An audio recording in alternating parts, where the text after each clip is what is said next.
First thing is 15 reps of that inner range hamstring. This is a personal thing.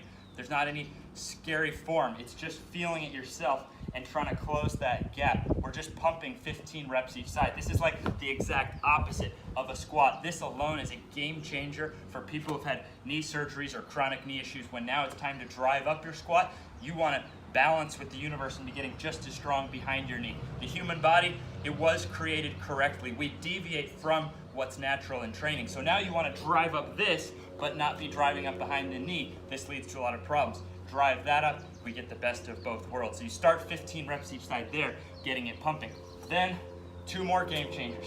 The heel elevation to keep the pressure on the VMOs and those patellar tendons, and then the bands. And notice the way we're using bands, we only want those bands to come in through the top half, because it doesn't get, so yes, harder, harder, harder, harder, harder. Nope, it doesn't work like that. This whole bottom range is the same difficulty because you start to rest on yourself. So if you have the band set too low, it kind of messes things up. So most people will find that having the band set to hit when you hit parallel, that will feel best. But again, it is a personal thing. Use whatever amount of bands, use wherever you want it. It's a personal thing, but most people who've had knee surgeries or long-term knee issues will enjoy that extra tension through the top of every rep. Now what we're doing is we're warming up with 5 sets of 3 bottom third reps. So you're just doing that bottom third, standing back up. 3 reps of that is a set, 30-second breaks, meaning start with the bar, add a little more, add a little more.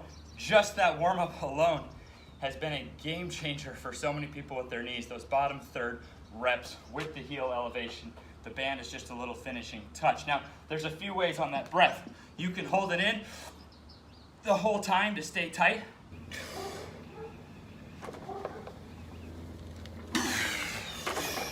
And that just forces you to get really big breaths and get used to that. Or you can use the breath, you can use that breath to kind of count.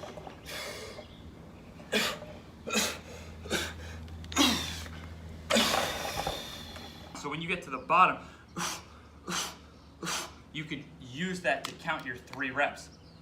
Or you can just relax and feel it out and let your breath come what's natural. So now we've warmed up. We did our 15 reps here each side. We did our 5 sets of 3, gradually working up. Now we go to the knee flexion, which is surprisingly hard to get hold for 2 seconds. So it's 1 second down, no break at the bottom, explode back up, hold. So it's a 1-0-X2 tempo. Now you're working 5 supersets of each. 6 reps here, and then 4 to 6 here, meaning if you're like having to strain, if your form's changing at 4 or less reps, you would need to lighten the load. But if you get 6 with perfect form, you must increase the load. If you get 5, that would be a good, next set stay right there. 5 sets of each with a 2-minute interval timer. Just enough to regain that strength, not so much that you get cold. With the knee flexion, I like to take a breath and just really fire, trying to hold it there for that 2 seconds.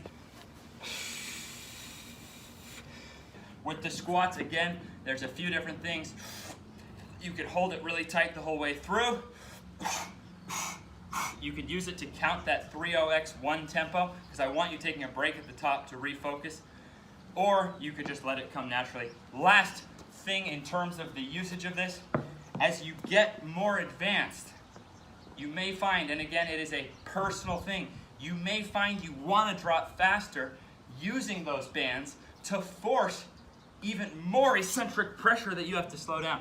So I showed 5 reps here, kind of showing a variety where I'm not trying to bounce out of the bottom. You'll notice actually the faster I drop, the harder it gets to come back up. So this isn't something to be messed with, but this is a personal thing where it's very interesting that the first step would be being able to control it those 3 seconds.